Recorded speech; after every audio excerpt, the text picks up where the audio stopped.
ഇവിടെ ഇരുന്നോ. റോഷ്നി റയാൻഷിന്റെ അടുത്തിരുന്ന ശേഷം അവൾക്കിപ്പുറമുള്ള ചെയർ വലിച്ചിട്ട് റോഷ്നി പറഞ്ഞതും ലച്ചു സുഭദ്രയെ നോക്കി. സുഭദ്ര കണ്ണുകൾ കൊണ്ടിരുന്നെന്ന് കാണിച്ചതും ലച്ചു ചെയറിലിരുന്നോ. ഇരിക്കുന്ന സമയം നോട്ടമൊന്ന് റോഷ്നിക്ക് അപ്പുറത്തേക്ക് ഇരിക്കുന്നവരിലേക്ക് പോയി. മുഖം കാണുന്നില്ല, മുഖം താഴ്ത്തിയാണ് ഇരിക്കുന്നത്. ലച്ചു വേഗം ചെയറിലേക്ക് ഇരുന്നോ. ചപ്പാത്തിയാണോ ചോറാണോ വേണ്ടേ? റോഷ്നി ചോദിച്ചതും ലച്ചു ചോറിലേക്ക് കണ്ണ് കാണിച്ചു. റോഷ്നി ലച്ചുവിന്റെ പ്ലേറ്റിലേക്ക് ചോറ് വിളമ്പി. മതി. രണ്ടാമത് വിളമ്പാൻ തുടങ്ങിയ റോഷ്നിയെ ഉടനെ ലച്ചു തടഞ്ഞു.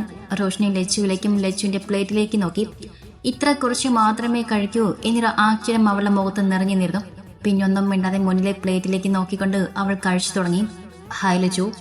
മുന്നിൽ നിന്ന് പരിചിതമല്ലാത്തൊരു ശബ്ദം കേട്ടതും ലച്ചു പതിയെ മുഖമുയർത്തി നോക്കി. ഇതുവരെയും കാണാത്തൊരു മുഖം, ഒരു ചിരിയോടെ ഇരിക്കുന്നു. അപ്പച്ചിയുടെ മകനാകുമെന്ന് ഊഹിച്ചുകൊണ്ട് അവളും പതിഞ്ഞെന്ന് ചിരി മടക്കി കൊടുത്തു. ഞാൻ അലൻ, ഇവിടുത്തെ മകൾ രാഗിനിയുടെ മകനാണ്. അവൻ എടുത്തു പറയുമ്പോൾ ലച്ചു ഒന്ന് തല കുലുക്കി. ലച്ചുവിന് full name Sreelakshmi.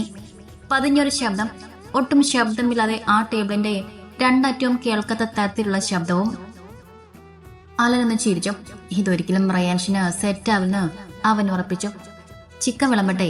Chicken roast കോരി എടുത്തുകൊണ്ട് റോഷൻ ചോദിക്കുമ്പോൾ ലച്ചു വേഗം അവളുടെ ഇടത്തെ കൈയിൽ ലച്ചുവിന്റെ ഇടത്തെ കൈ കൊണ്ട് തടഞ്ഞു പിടിച്ചു. അപ്പം കണ്ണ് തുറച്ചുകൊണ്ട് വേണ്ടുന്ന തലയാട്ടി.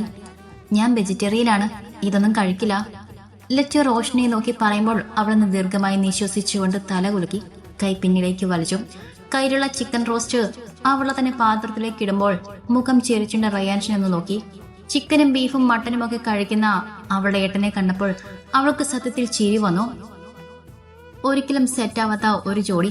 അതാണെന്നേരം അവൾക്ക് അപ്പുറവും ഇപ്പുറവും ഇരിക്കുന്നവരെ കണ്ടപ്പോൾ അവൾക്ക് തോന്നിയത്. ആ ഇരിക്കുന്ന കൂടത്തിൽ ആദ്യം കഴിച്ചു കഴിഞ്ഞത് ലച്ചു വേണ്ടിയാണ്. കഴിച്ചു കഴിഞ്ഞ് തലേന്ന് ഉയർത്തുമ്പോൾ കണ്ടത് അവളെ തന്നെ നോക്കിയിരിക്കുന്ന അലനെയാണ്. ലച്ചുവിന്റെ മിഴികളൊന്ന് പിടഞ്ഞു. ഇതെന്താ ഇങ്ങനെ ഒരു നോട്ടം എന്ന പോലെ.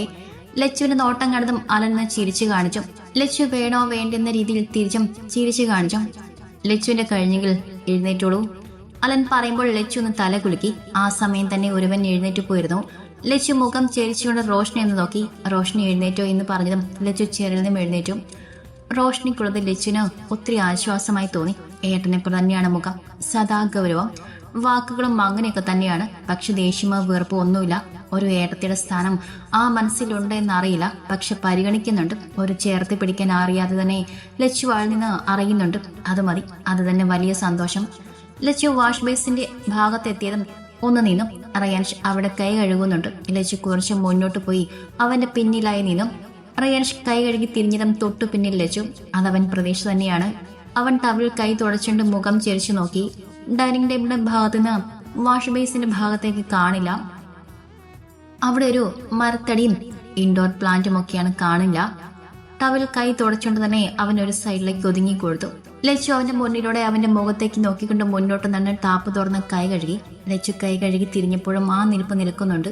ഇപ്പോൾ സൈഡിലേക്ക് ഒതുങ്ങിയല്ല നിൽക്കുന്നത്, അവളെ മുന്നിലായാണ് നിൽക്കുന്നത്. ലച്ചു റയാൻഷിന്റെ മുഖത്തേക്ക് നോക്കി. അവനൊന്നും മുന്നിലേക്ക് വന്നു. അത്രയും അടുത്ത് ലച്ചുവിനോട് ചേർന്ന് നിന്നുകൊണ്ട് ലച്ചുവിന്റെ കണ്ണുകൾ അവന്റെ കണ്ണുകളിലേക്ക് പോയി. അവന്റെ നോട്ടം അവളുടെ ചുണ്ടിലേക്കാണ്. വെള്ളം കൊണ്ട് കഴുകുമ്പോൾ നനവ് പറ്റിയ ചുണ്ടുകൾ. റയാൻഷ് ആ ചുവന്ന ചുണ്ടുകളിലേക്ക് നോക്കിക്കൊണ്ട് തന്നെ കയ്യിലുള്ള ടവൽ കൊണ്ട് ആദ്യം ലച്ചുവിനെ ചുണ്ടുകൾ ഒപ്പിക്കൊടുത്തു. ആ പിടയ്ക്കുന്ന മിഴികൾ കൊണ്ട് ലച്ചു അവനെ നോക്കിയ നേരം തന്നെ മുഖമൊന്ന് ഒരൽപ്പം താഴ്ത്തി ലച്ചുവിന്റെ കവളിൽ അവന് അമർത്തി മുത്തി. ആ കണ്ണുകൾ മിഴിഞ്ഞുകൊണ്ട് പുറത്തേക്ക് കുന്തി വരുന്നത് അവൻ അത്രയടുത്ത് കണ്ടു. ഇനി ഇവിടുന്ന് വട്ടം കറങ്ങുന്ന റൂമിലേക്ക് ചെല്ല്, ഞാൻ വരാം. ചുണ്ടുകൾ മാത്രം ആ കവളിൽ നിന്ന് അകത്തിക്കൊണ്ട് അവൾക്ക് കേൾക്കാൻ പാകത്തിന് അവൻ പറഞ്ഞു. ലച്ചൊന്ന് തല കുലിക്കോ മൂളുകയോ ചെയ്യാതെ ആ നിൽപ്പ് നിന്നു. അവളുടെ പതിയൊന്ന് തഴുകിക്കൊണ്ട് റയാൻഷ് തിരിഞ്ഞതും അവർക്ക് പിന്നിൽ ചുമരിൽ ചാരിക്കൊണ്ട് റോഷ്നി നിൽക്കുന്നുണ്ട്. മുഖത്ത് ചെറിയൊരു ഞെട്ടലും അമ്പരപ്പുമൊക്കെയുണ്ട്. റയാൻഷ് റോഷ്നി ഒന്ന് നോക്കി കണ്ണ് ചിമ്മിക്കൊണ്ട് അവളെ കടന്നുപോയി. റോഷ്നിയുടെ കണ്ണുകൾ റയാൻഷിൽ നിന്ന് ലച്ചുവിലേക്ക് പോയി. കിളിപ്പോയ പോലെ നിൽക്കുന്നുണ്ട്. റോഷ്നി മുന്നോട്ട് വന്ന് ലച്ചുവിന്റെ കൈ തുടരുന്ന് പിടിച്ചു. ലച്ചു ഒന്ന് ഞെട്ടിക്കൊണ്ട് റോഷ്നിയെ നോക്കി. കൈ കഴുകിയതല്ലേ? റോഷ്നിയുടെ ചോദ്യത്തിന് ലച്ചു ഒന്ന് തല കുലുക്കി. എന്നാ മാറി നിൽക്ക്, ഞാൻ കൈ കഴുകട്ടെ? റോഷ്നി പറയുമ്പോൾ ലച്ചു ഒന്ന് പിന്നിലേക്ക് നോക്കി. പിന്നെ റോഷ്നിയെ നോക്കി ശേഷം മാറി നിന്നു കൊടുത്തു. റോഷ്നി കൈ കഴുകി തിരിഞ്ഞപ്പോഴും ലച്ചു ആ നിൽപ്പ് നിൽക്കുന്നുണ്ട്. ഇനി എന്താ പ്ലാൻ? റൂമിൽ പോവാണോ? റോഷ്നി ലച്ചുവിന്റെ അടുത്തേക്ക് വന്ന് ചോദിക്കുമ്പോൾ ലച്ചു ഒന്നും മിണ്ടിയില്ല. റയാൻഷ് നേരത്തെ പറഞ്ഞ വാക്കുകളായിരുന്നു മനസ്സിൽ. അതിൽ നിന്ന് മുന്നോട്ടോ പിന്നോട്ടോ അവൾ അനങ്ങിയിട്ടില്ല. ഞാൻ അമ്മയുടെ അടുത്ത്. ലച്ചു പറയുമ്പോൾ റോഷ്നി തല കുലുക്കി. ലച്ചു ഇത്തിരി ധൃതിയിൽ സുഭദ്രയുടെ അടുത്തേക്ക് റൂമിലേക്ക് നടന്നു. അവരൊക്കെ കുറച്ച് കഴിഞ്ഞ് ഭക്ഷണം കഴിക്കും, ബാക്കിയുള്ളവർ ഇത്തിരി നേരത്തെ കഴിക്കുമെന്ന് മാത്രം. റയാൻ റൂമിന്റെ വാതിൽ തുറന്ന് അകത്തേക്ക് കയറി. ഇരുട്ട് നിറഞ്ഞ റൂം കണ്ടതും അവന്റെ പുരികൻ ചൊറിഞ്ഞു. ലൈറ്റ് ഓണാക്കി കണ്ടവൻ ബെഡിലേക്ക് നോക്കി. ഇല്ല, ശൂന്യമാണ്. ബാത്റൂമിലേക്ക് നോക്കി, അടഞ്ഞു കിടക്കണം. ബാൽക്കണിയിലേക്ക് നോക്കി, അവിടെയും അടഞ്ഞു കിടക്കണം. റൂമിന്റെ ഡോർ തുറന്ന് വന്നതുപോലെ തന്നെ അവൻ പുറത്തേക്ക് നടന്നു. ആദ്യം പോയത് അടുക്കളയിലേക്കാണ്. ഇല്ല, ലൈറ്റ് ഓഫ് ആക്കിയിട്ടുണ്ട്, ആരുമില്ല. സുഭദ്രയുടെ റൂമിലേക്ക് പോയി, അതും അടഞ്ഞു കിടക്കണം. നേരെ പുറത്തേക്ക് നടന്നു. പുറത്ത് ഗാർഡിൽ സെറ്റ് ചെയ്ത ചെറു സുഭദ്രയുടെ മടിയിൽ തലവെച്ച് കിടക്കുന്നുണ്ട്. കണ്ണുകൾ അടച്ചാണ് കിടക്കുന്നത്. പക്ഷെ ഉറങ്ങിയിട്ടില്ലെന്ന് ആ ചുണ്ടിലെ ചിരി കണ്ടാൽ അറിയാം. റയാൻഷ് മുന്നോട്ട് നടക്കാൻ ഒരുങ്ങിയതും അവന്റെ കാലുകൾ പിടിച്ചു കെട്ടിയതുപോലെ നിന്നു. ലച്ചുവിന്റെ അടുത്തേക്ക് നടക്കാൻ തുടങ്ങിയ റയാൻഷിന്റെ കാലുകൾ കുറച്ചപ്പുറം നിൽക്കുന്ന അലന്റെ അടുത്തേക്ക് നീങ്ങി. സുഭദ്രയുടെ മടിയിൽ കിടക്കുന്ന ലച്ചുവിനെ തന്നെ നോക്കി നിൽക്കുന്നവനെ നോക്കിക്കണ്ട് മുറുകിയ ഭാവത്തോടെ റയാൻഷ് മുന്നോട്ട് നടന്നു. സിറ്റോട്ടിലെ തുണിൽ ചാരിക്കൊണ്ട് നിൽക്കുകയാണ് അലൻ. അലൻ നിൽക്കുന്നതിന്റെ ഭാഗത്ത് നേരെ വെളിച്ചം മാത്രമേ ഉള്ളൂ. എല്ലാവരും പോയി കിടന്നതുകൊണ്ട് ലൈറ്റ് ഓഫ് ആക്കിയിട്ടുണ്ട്. സുഭദ്രയും ലച്ചും ഒരു സൈഡിലേക്ക് ഇരിക്കുന്നത് കൊണ്ട് അവർ നോക്കിയാൽ കാണുകയും ചെയ്യില്ല. റയാൻഷ് അലന്റെ പിന്നിലായി പോയി നിന്നുകൊണ്ട് ഒന്ന് ശബ്ദമുണ്ടാക്കി. അലൻ ലച്ചുവിൽ നിന്ന് മെഴികൾ മാറ്റി തിരിഞ്ഞു നോക്കി. റയാൻഷിനെ കണ്ടതും അലനിൽ വലിയ ഞെട്ടലൊന്നുമില്ല. എന്താണ്, അലൻ ഉറങ്ങാറായില്ലേ? ഇത്തിരി കടുപ്പിച്ചുകൊണ്ടാണ് അവനെന്ന് ചോദിച്ചത്. അലൻ എന്ന് ചിരിക്കുക മാത്രം ചെയ്തു. നോട്ടം വീണ്ടും ലച്ചുവിലേക്ക് നീങ്ങി. റയാൻഷിന്റെ ശബ്ദം കേട്ടിട്ടാകും സുഭദ്രയുടെ മടിയിൽ നിന്നൊക്കെ എഴുന്നേറ്റ് ഇങ്ങോട്ട് തന്നെ നോക്കി നിൽക്കുന്നുണ്ട്. സുഭദ്രയും അവർ തന്നെ നോക്കിയിരിക്കുകയാണ്. നിങ്ങൾക്ക് രണ്ടുപേർക്കും പോയി കിടക്കാറായില്ലേ? ലച്ചുവിനെയും സുഭദ്രയെ നോക്കി കടുപ്പിച്ചുകൊണ്ട് റയാൻഷ് ചോദിക്കുമ്പോൾ സുഭദ്ര ചെറിൽ നിന്ന് എഴുന്നേറ്റും. സുഭദ്രയെ നോക്കിക്കൊണ്ട് ലച്ചുവും എഴുന്നേറ്റും. പോയി കിടന്നോ, ഞാൻ വരാം. ഇനിയും അമ്മയുടെ പിന്നാലെ തന്നെ പോയാലോ എന്ന് കരുതി റയാൻഷ് ലച്ചുവിനെ നോക്കി എടുത്തു പറഞ്ഞു. അവളൊന്ന് തല കുലുക്കിക്കൊണ്ട് അകത്തേക്ക് നടക്കുമ്പോൾ അവൾക്ക് പിന്നിലായി അലനെയും റയാൻഷിനെയും നോക്കിക്കൊണ്ട് സുഭദ്രയും നടന്നു. റയാൻഷിന് ഉറക്കമൊന്നുമില്ലേ? അവരങ്ങ് പോയി കഴിഞ്ഞതും അലൻ ചോദിച്ചു. രണ്ടുപേരിലും വെച്ച് റയാൻഷിനാണ് മൂപ്പെങ്കിലും അലൻ ആ ഒരു ബഹുമാനം കൊടുക്കാറില്ല. വിവാഹം കഴിഞ്ഞില്ലേ അലൻ? ഇനി ഭാര്യ ഉറക്കിട്ടെ എനിക്കുറങ്ങാൻ പറ്റൂ. ഒരു ചെറുചീരിയുടെ മുന്നിലേക്ക് നോക്കിയാണ് റയാൻഷിന്റെ സംസാരം. അത് കേട്ട് അലനൊന്ന് ചിരിച്ചു. അവന്റെ നോട്ടവും മുന്നിലെ ഗാർഡിലേക്ക് നീണ്ടു. അത് നല്ലതാ, പക്ഷേ ഇവിടെ നിൽക്കുന്നതിന്റെ ആവശ്യമില്ലല്ലോ. നീ പറഞ്ഞ ആ ഭാര്യ ഉറങ്ങിയാലും ഉറങ്ങിയില്ലെങ്കിലും അത് നിന്നെ ബാധിക്കുന്ന കാര്യമല്ലല്ലോ. അത് നീ പറഞ്ഞാൽ മതിയോ? ദേഷ്യത്തിൽ ചോദിക്കുന്നതിൻ്റെ ഒപ്പം റയാൻഷ് അലനെ നേരെ തിരിഞ്ഞു. നിന്നോട് ഞാൻ പറഞ്ഞിട്ടുണ്ട് അലൻ, ഒന്നല്ല ഒരുപാട് തവണ പറഞ്ഞിട്ടുണ്ട്. നിന്റെ പിടിപ്പേട് എൻ്റെ കുടുംബത്തിൽ കാണിക്കരുതെന്ന്. അമ്മയാണോ പെങ്ങളാണോ എന്ന് നോക്കാതെയുള്ള നിന്റെ ഈ നോട്ടമുണ്ടല്ലോ, ആളെ അറപ്പിക്കുന്ന തരത്തിലുള്ള നോട്ടം, അത് നീ നിർത്തിക്കോ. നിനക്കത് നല്ലതിനല്ല. റയാൻഷ് വലിഞ്ഞു മുറുകിയ മുഖഭാവത്തോടെ പറയുമ്പോൾ അലന്ന് ചിരിച്ചു. സൗന്ദര്യം ആസ്വദിക്കാനുള്ളതല്ലേ റയാൻഷ്? അവർക്ക് ബുദ്ധിമുട്ടില്ലാത്ത തരത്തിൽ ഞാനെങ്ങനെ ആസ്വദിക്കണം? അവിടെ മൂക്കിൻ്റെ തുമ്പിൽ പോലും ഞാൻ സ്പർശിക്കുന്നില്ലല്ലോ. അപ്പം പിന്നെ എന്താണ് പ്രശ്നം?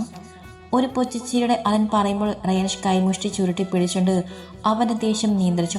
ഒപ്പം തന്നെ വലിഞ്ഞു മുറുകിയ മുഖഭാവത്തോടെ അലനെ ഒന്ന് നോക്കുകയും ചെയ്തു. നിന്റെ താൽക്കാലിക ഭാര്യയ്ക്ക് അതുണ്ട് റയാൻഷ്. ഒരു പാവം പിടിച്ച കൊച്ചാണെന്ന് തോന്നും അല്ലേ? സംസാരിക്കുമ്പോഴും നടക്കുമ്പോഴും ഇരിക്കുമ്പോഴും ഒക്കെ എനിക്കങ്ങനെ തോന്നി. ഒരു പാവം സ്വഭാവം കൊണ്ട് നിനക്കൊരിക്കലും ചേരില്ല. അല്ലെങ്കിലും ഈ ബന്ധം മുന്നോട്ട് പോവില്ലല്ലോ. സൗന്ദര്യമുണ്ട്, പക്ഷേ ആ സൗന്ദര്യം നിനക്ക് അനുഭവിക്കാൻ യോഗമില്ലല്ലോ എന്ന് ഓർക്കുമ്പോഴാണ് സങ്കടം. അലൻ ആ പറഞ്ഞത് മാത്രമേ അലൻ ഓർമ്മയുള്ളൂ. പിന്നെ അവൻ ചാരി നിന്ന ആ തൂണിലേക്ക് അവൻ അമർന്നു നിന്നും. കഴുത്തൊഴിയുന്ന തരത്തിൽ റയാൻഷിന്റെ കൈത്തണ്ടയും അലൻ ശ്വാസം വിടാനോ ഉമ്മിന്നിറക്കാനോ പറ്റാത്ത തരത്തിൽ ചങ്കിലേക്ക് അമർന്നു കഴിഞ്ഞിരുന്നു അവൻ്റെ കൈ. അതിന് യോഗം ഉണ്ടോ ഇല്ലെന്നൊക്കെ ഞാൻ തീരുമാനിച്ചോളാം. നീ അതിൽ ഇടപെടാൻ വരണ്ട. വന്നാൽ കണ്ടറിയാത്തവൻ കൊണ്ടറിയുമെന്ന് പറയില്ലേ, അത് നിന്റെ കാര്യത്തിൽ ഞാൻ ശരിയാക്കും. കൊണ്ടങ്ങ് കാണിച്ചു തരാം ഞാൻ. അത് നിനക്ക് സഹിക്കില്ല. മോരിളെന്ന പോലെ റയാൻഷ് പറഞ്ഞു. അപ്പം കഴുത്തിൽ നിന്ന് റയാൻഷ് അവൻ്റെ കൈ എടുത്തു മാറ്റി. അലൻ കഴുത്തിൽ തടവിക്കണ്ട അവന് ശ്വാസം വലിച്ചു വിട്ടു. നിന്റെ ഈ സ്വഭാവം വെച്ച് നിന്നെ ഈ വീട്ടിൽ കയറ്റാൻ പാടില്ല. ഇപ്പം നിന്നിരുന്ന സ്ഥലത്ത് നീ എന്തായിരുന്നു, ആരായിരുന്നു എന്നൊക്കെ എനിക്ക് നല്ല പിടിയുണ്ട്. അപ്പച്ചി ഓർത്ത് മാത്രമാണ് ഞാനിങ്ങനെ അടങ്ങി ഒതുങ്ങി നിൽക്കുന്നത്. സഹിക്കട്ടാൽ ഞാൻ പലതും തെളിവ് സഹിതം ഇവിടെ നിർത്തും. നിനക്കത് താങ്ങിന്ന് വരില്ല. എന്നെ കൊണ്ട് അങ്ങനെയുള്ള കടുങ്കയൊന്നും ചെയ്യിപ്പിക്കരുത്. അത്രയും പറഞ്ഞിട്ട് റയാൻഷ് അകത്തേക്ക് നടന്നു.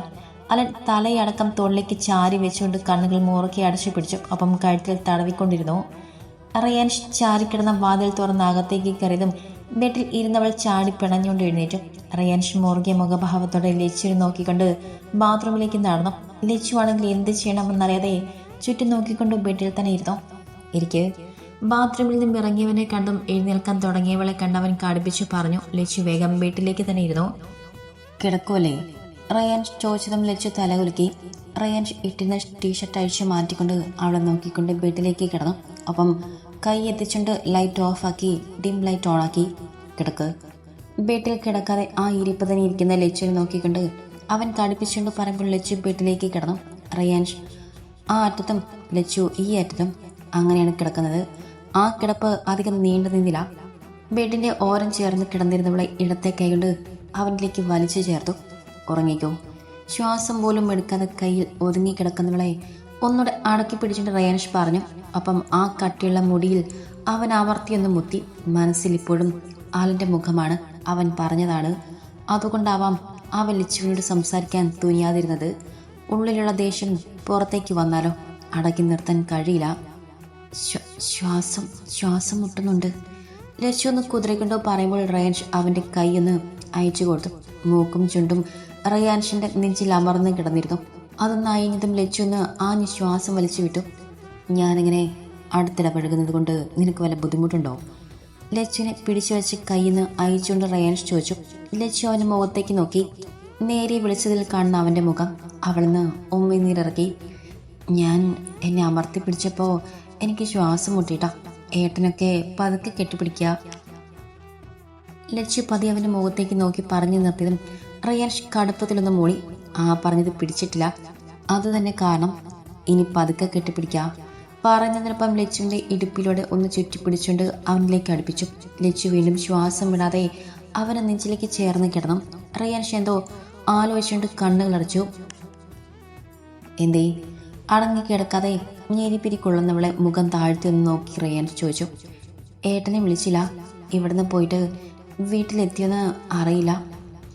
ലച്ചു അവൻ്റെ മുഖത്തേക്ക് നോക്കി പറഞ്ഞതും അവളെ ചുറ്റിപ്പിടിച്ച രണ്ട് കൈകളും അയച്ചുകൊണ്ട് അവളിൽ നിന്നും അവനങ്ങ് തിരിഞ്ഞു കിടന്നു. ഒപ്പം അവളുടെ ഒരു കോട്ടനിന്ന് പിറുപിറുക്കുകയും ചെയ്തു. ഇതിപ്പോൾ എന്തെന്നറിയാതെ ലച്ചു അവനെ നോക്കി കിടന്നു. അലാം അടിക്കുന്ന ശബ്ദം കേട്ടതും ഏതോ സ്വപ്നത്തിലെന്ന പോലെ കിടന്നിരുന്ന ലച്ചു കണ്ണുകൾ വലിച്ചു തുറന്നു. വെളിച്ചം വീണിട്ടില്ല. അതുകൊണ്ട് തന്നെ റൂമിലാകെ മൊത്തം ഇരുട്ടാണ്. കിടക്കുമ്പോൾ ഡിം ലൈറ്റ് ഓണായിരുന്നു. ഇപ്പോൾ അതും ഓണല്ല, നല്ല ഇരുട്ടാണ്. ലച്ചു കണ്ണുകൾ അടച്ച ചുണ്ടിൽ ഒരു ചീയോടെ എഴുന്നേൽക്കാൻ നോക്കി. നടക്കുന്നില്ല. ശരീരമൊന്ന് ഇളകിയപ്പോൾ എന്തോ വന്ന് അമർത്തിയ പോലെ. റൂമിൽ നിറഞ്ഞു നിൽക്കുന്ന ഇരുട്ടും പിന്നെ ഉറക്കം മാറാത്ത കണ്ണുകളും കൊണ്ട് ലച്ചുവിന് ഒന്നും കാണാനില്ല. എങ്കിലും റയാൻഷിൻ്റെ കൈകളിലായിരിക്കും അതെന്ന് അവൾ ഊഹിച്ചു. കൈയതിച്ച് ലൈറ്റ് നിടണമെങ്കിലും അലാം അടിക്കുന്ന ഫോൺ കയ്യിലെടുക്കണമെങ്കിലും ഒന്ന് അനങ്ങാൻ കഴിയണ്ടേ? അതിനും കഴിയുന്നില്ല. ലച്ചു നാഞ്ഞ് ശ്വാസം വലിച്ചു വിട്ടുകൊണ്ട് ഒന്ന് കുതിറി. ശ്രീ. റയാൻഷിൻ്റെ ശബ്ദം. അപ്പം റൂമിൽ ലൈറ്റും തെളിഞ്ഞു. അവൻ പിടിച്ച കൈകളുമായിഞ്ഞു. റയാൻഷ് ബെഡിൽ ഇരുന്നുകൊണ്ട് ലച്ചുവിനെ നോക്കി. കണ്ണുകൾ മേഴിച്ച് അവനെ നോക്കി മലർന്ന് കിടക്കുന്നുണ്ട്. ആരാ ശ്രീ? ഉറക്കം തെളിയാത്ത കണ്ണുകളൊക്കെ മേഴിച്ച് പിടിച്ചുകൊണ്ടുള്ള അവളെ ചോദ്യം കേട്ട് റയാൻഷിൻ്റെ ചുണ്ടുകൾ വിരിഞ്ഞു. പെട്ടെന്നൊരു തോന്നൽ വിളിച്ചതാണ്. കയ്യിൽ കിടന്ന് കുതിറിയപ്പോൾ ഉറക്കത്തിൽ എന്തോ സംഭവിക്കുന്ന പോലെ തോന്നിയതുകൊണ്ട് എന്തോ മനസ്സിൽ കരുതി വെച്ചൊരു പേരറിയാതെ നാവിൽ വന്നു പോയതാണ്. ലച്ചു ആണെങ്കിൽ അത് അവളെയാണ് വിളിക്കുന്നതെന്ന് പോലും അറിയാതെ മേഴിച്ച് നോക്കുവാണ്. കിച്ചുവേട്ടാ. ഒന്നും മിണ്ടാതെ ഒരു ചിരിയോടെ അവളുടെ മുഖത്തേക്ക് നോക്കിയിരിക്കുന്ന റയാൻഷിനെ നോക്കി അവൻ വിളിച്ചു. അപ്പം ഇടത്തെ കൈ ബെഡിൽ കുത്തിക്കൊണ്ട് അവൾ എഴുന്നേറ്റിരുന്നു. അതാരാ? അവനെ തന്നെയാണ് കിച്ചുവേട്ടനെന്ന് വിളിക്കുന്നതെന്ന് മനസ്സിലായിട്ടും അങ്ങനെ ഒരു ചോദ്യം.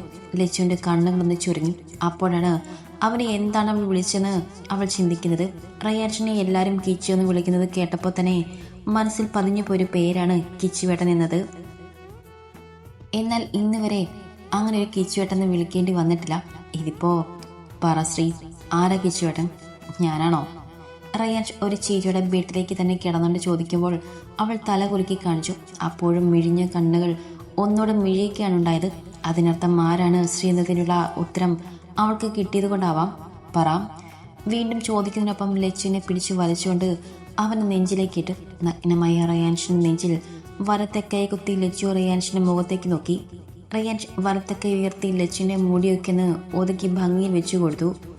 പെൺകുട്ടികൾ ഏറ്റവും കൂടുതൽ ഭംഗി ഉറങ്ങി എഴുന്നേറ്റ ആ സമയമായിരിക്കുമെന്ന് എവിടെ വായിച്ചത് ശരിയാണെന്നും അവനും തോന്നി. അത്രയും മനോഹരമായിരുന്നു ലച്ചുവിൻ്റെ മുഖം. പടർന്നു കിടക്കുന്ന സിന്ദൂരും ഒതുക്കമില്ലാതെ കിടക്കുന്ന മുടിയും വെളുത്ത മുഖവും ആകെ ഒരു വശ്യ സൗന്ദര്യമായിരുന്നു. എനിക്ക് എഴുന്നേൽക്കണം. എഴുന്നേറ്റോ? ലച്ചു പറയുമ്പോൾ റയാൻ അവളുടെ വലത്തെ കവളിൽ ഇടത്തെ കൈകളൊന്ന് പിടിച്ചു വരച്ചുകൊണ്ട് പറഞ്ഞു, കുറച്ചുകൂടെ ഭക്ഷണം കഴിക്കണം കേട്ടോ. ഈ കവളൊക്കെ ഒന്നുകൂടെ ഉരുട്ടിയെടുക്കണം. ഒരു ചെറു ചീരിയുടെ അവൻ പറയുമ്പോൾ ലച്ചു ഒന്നും മിണ്ടാതെ അവനിൽ നിന്ന് മകന്നു. നഗ്നമായി അവൻ്റെ നെഞ്ചിൽ കൈ അമർത്തി കിടക്കുമ്പോൾ എന്തോ പോലെ. കേട്ടോ? എന്ത് കേട്ടു? ലച്ചുവിൻ്റെ മുകളിൽ ഒരു പുരികം ചുളിച്ചുകൊണ്ടുള്ള അവൻ്റെ ചോദ്യം. ലച്ചു അവൻ്റെ മുഖത്തേക്ക് നോക്കി. ചിരിയോടെയുള്ള ആ മുഖം മാറിയിട്ടുണ്ട്. ഉരുട്ടി കയറ്റണമെന്ന്. എന്ത് മസിലോ? അവൻ്റെ ശബ്ദം ഗൗരവത്തിലായി. ലച്ചു ഒന്നും മിണ്ടിയില്ല. ചെറിയൊരു പേടി പോലെ. പറശ്രീ. എന്ത്? നല്ല ഭക്ഷണം കഴിച്ച് കവളൊക്കെ വെക്കണമെന്ന്. അവൻ്റെ ശബ്ദത്തിൽ ടോൺ മാറിയെന്ന് കണ്ടതും ലച്ചു പറഞ്ഞു. റിയാൻഷ് ഒന്ന് അമർത്തി മൂളിയതിൻ്റെ ഒപ്പം ലച്ചുവിൻ്റെ പുറത്തുകൂടെ ചുറ്റിയ കൈ അയക്കുകയും ചെയ്തു. ലച്ചു ശ്വാസം കിട്ടിയതുപോലെ മുട്ടിലിഴഞ്ഞുകൊണ്ട് ബെഡിൽ നിന്നും ഇറങ്ങി. റിയാൻഷ് ഒരു ചിരിയോടെ അവളെ നോക്കിക്കിടന്നു. കിച്ചുവേട്ടാ. ലച്ചിൽ നോക്കിക്കിടന്നുകൊണ്ട് പതിയെ കണ്ണുകൾ അടച്ചതും ലച്ചുവിനെ വിളി കേട്ട് അവൻ കണ്ണുകൾ തുറന്ന് അവളെ നോക്കി. കിച്ചുവേട്ടാ, അങ്ങനെ ആരും വിളിക്കില്ല. കുഞ്ഞടക്കം എല്ലാവരും ഏട്ട എന്നാണ് വിളിക്കുന്നത്.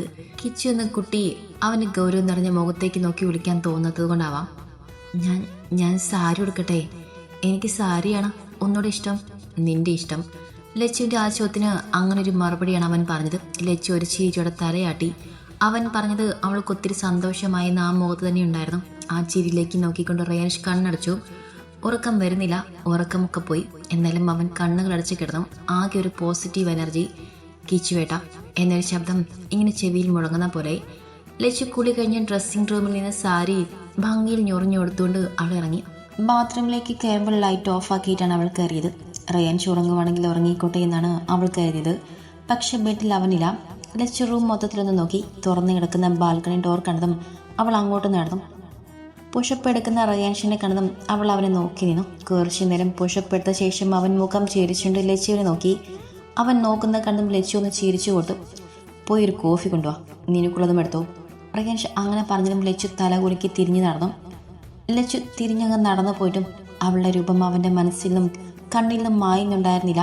റയാൻഷ് തലയിൽ അമർത്തി കുടഞ്ഞുകൊണ്ട് വീണ്ടും പുഷപ്പ് തുടർന്നു. ലച്ചു താഴെ ഇറങ്ങി ചെല്ലുമ്പോൾ ചെറുതായി വെട്ടം വീണ് തുടങ്ങിയിട്ടുണ്ട്. പക്ഷേ ആള് മനക്കോ ഒന്നുമില്ല. അടഞ്ഞു കിടക്കുന്ന വാതിൽ തുറന്ന് അടുക്കളയിൽ കയറി ലൈറ്റ് ഓണാക്കി.